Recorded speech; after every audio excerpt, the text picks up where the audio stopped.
गीता से काम न चले तो गांडी उठाओ। गीता से काम न चले तो गांडी उठाओ।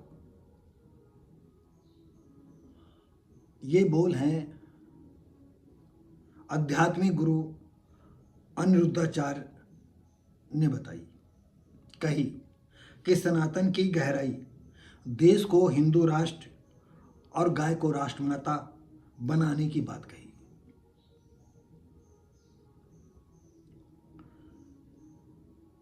दोस्तों साथियों, हम इसमें खुल करके नहीं बोल सकते हैं। बताते हैं कि इंडिया में एक बूचड़ खाना है अल कबीर के नाम से,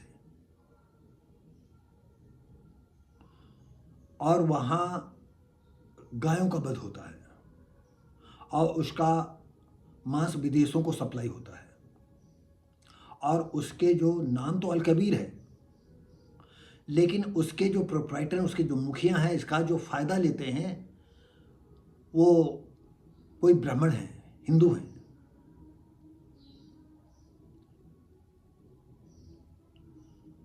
तो इनका करनी और कथनी में कितना अंतर है।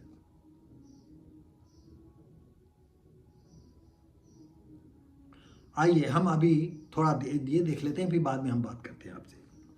हिंदू राष्ट्र का ये मतलब नहीं कि मुसलमान यहाँ नहीं रहेंगे, मुसलमान यही रहेंगे। हिंदू राष्ट्र बनेगा तो गाय राष्ट्रमाता बनेगी। चलो भाई, गाय राष्ट्रमाता हो गई। पृथ्वीराज और मोहम्मद गोरी का जिक्र करते हुए कहा, हमारे यहाँ दया धर्म का मूल है। हम चिड़ियों को पानी पिलाते हैं और सांप को दूध पिलाते हैं। दया की बात करना और दयावान होना अलग बात, बिल्कुल सही बात है। दया की बात करना और दयावान ये दो अलग बातें हैं। मोहम्मद गोरी की वजह से संयुक्ता को जौहर करना पड़ा था। आपको मालूम है कि पृथ्वीराज की बुआ की लड़की थी, रिश्ते में बहन लगती थी।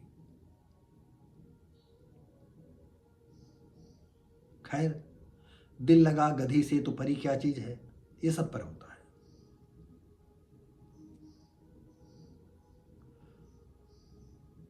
और तमाम हम उन इतिहास के पन्नों में नहीं जाना चाहते हैं, और यहाँ पर सिर्फ अनिरुद्धाचार्य के गीता से काम न चले तो गांडी उठाओ, सिर्फ हमारा ये शब्द हैं जिनकी वजह से हमने ये वीडियो बनाया। और उन्होंने क्या क्या कहा इस संदर्भ में फिर हम अपनी बात कहेंगे।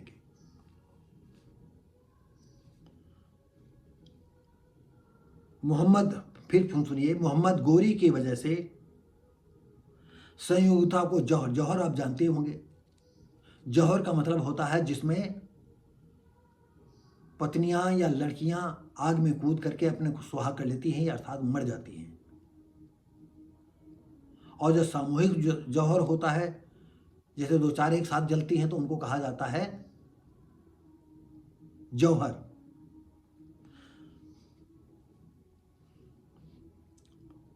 तो फिर आइएगा, अब हम अपनी बात भी कहेंगे। गीता से काम न चले तो गांडी उठाओ। दोस्तों साथियों, ये गौर करिए, जिस तरह दलितों और आदिवासियों पर जुल्म हो रहे हैं, अगर मैं कहूं कि ये दलित के लोगों उठो, आदिवासी लोग उठो, अब बहुत हो चुका है। जो तुम पर जुल्म करे तो उसके परिवार को, उसके रिश्ते नातेदारों को, उसकी जाति वालों को ऐसी प्लानिंग करो कि जिंदा जला दो। कैसा लगेगा आपको? अगर ये कहते हैं गीता से काम न चले गांडी उठाओ, अगर मैं कहता हूं जो जब दलितों की बहन बेटियों के साथ इज्जत जिंदा जलाया जा रहा है, जिंदा रेप हो रहे हैं, मतलब उनको जिंदा रेप करने के बाद मार दिया जा रहा है, उनके घर जलाए जा रहे हैं, अगर हम हमारे जैसे लोग उनसे जाकर के कहें कि जिसने तुम्हारे साथ किया है वैसे भी तुम मरे हो और मर जाओगे कीड़े मकोड़ों की तरह, क्यों ना जिसने मारा है उसके रिश्ते नातेदार, उनकी जात बिरादरी वालों को तुम जितना मार सकते हो मारो, जला दो उनको जिंदा। कैसा लगेगा? ये आचार्य जी हैं, आध्यात्मिक गुरु हैं, अनिरुद्धाचार्य एक कथा कहने कितने लाख रुपए लेते हैं? जिनकी हराम के खाने की लत लगी हो वो कहते हैं। आज क्या बताएं। आगे कथावाचक ने बताया, जबलपुर के मंदिर में पुजारी, उनके पिता पुजारी थे और एक वो भी भिक्षाटन करते थे। अरे पुजारी को तो वैसे भी हराम खाता है। हम अपने दर्शकों से कह रहे हैं, क्या कोई मंदिर का पुजारी कहीं भीख मांगने जाता है? हो सकता कोई ऐसा मंदिर हो जो काम चुराते काम न करते करते हराम का खाने की आदत लगी हो, तो कभी कभी तो भूखों रहे। क्यों, छोटा मंदिर है, वहाँ इतना चढ़ौका नहीं चढ़ता हो। लेकिन ज़्यादातर इतना चढ़ौका जिससे तुम्हारे कारखाने मिल हो, पता नहीं क्या क्या चल रहा है। आगे इन्होंने कहा, एक दिन 8-10 संतों का आगमन हो गया। घर में आटे की कमी थी, पड़ोस की मौसी थी, उनसे आटा दाल लाए। अरे तुम क्या लाए? ये गांव में मैंने खुद देखा है, जब घर में कोई रिश्ते नातेदार आ जाता था तो पड़ोसियों से छत पर से जा करके धीरे से आटा लाना या दाल लाना, नमक लाना या मिर्चा लाना ले आया जाता था। मेरे घर में खुद हुआ है। आज अन्न क्षेत्र गौरी गोपाल में 30-40 हजार लोग प्रसाद पाते हैं। आज अन्न क्षेत्र गौरी 30-40 हजार लोग जो है, बताइए 30-40 हजार की क्वांटिटी करिए कितना होता है, प्रसाद पाते हैं। जहां जाते हैं तो करोड़ों रुपए बटोर करके ले जाते हैं। आज इनको बातें सूझ रही हैं।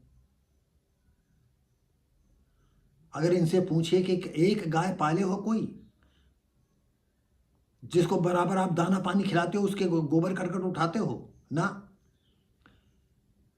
आज तुम्हारे पास इतना चढ़ौका चढ़ता है, तुम इतना आज हराम का लाते हो, वैभवशाली जिंदगी गुजार रहे हो, लोगों को अध्यात्म सुनाते हो। उससे पूछो जो सुबह शाम तक खेतों खलिहानों में रहता है,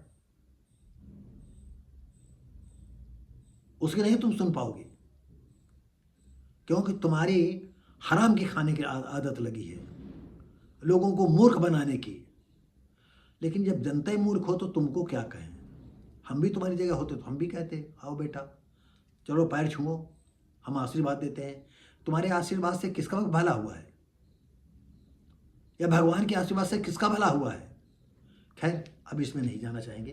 तो दोस्तों साथियों, ये जो जिनकी रोजी रोटी वाक्यपट हैं ये लोग, इनका बचपन से लेकर के लोगों से सत्संग ही चलता रहता है। इसी का खाते हैं, इसी बिछौना, यही ओढ़ना है, एरोप्लेन पर चलना है, वीआईपी जिंदगी गुजारना है। कहीं सफर करेंगे तो पुलिस की गाड़ियां आगे पीछे चलेंगी, सांसद और विधायक चरणामृत लेंगे। इनका क्या कमाल की बात है। ये देश ऐसा ही देश, ऐसे ही लोग देश को गुलाम बनाते हैं। तो दोस्तों साथियों, हम मिलेंगे अगली वीडियो में। तब तक के लिए नमस्कार, जय हिंद।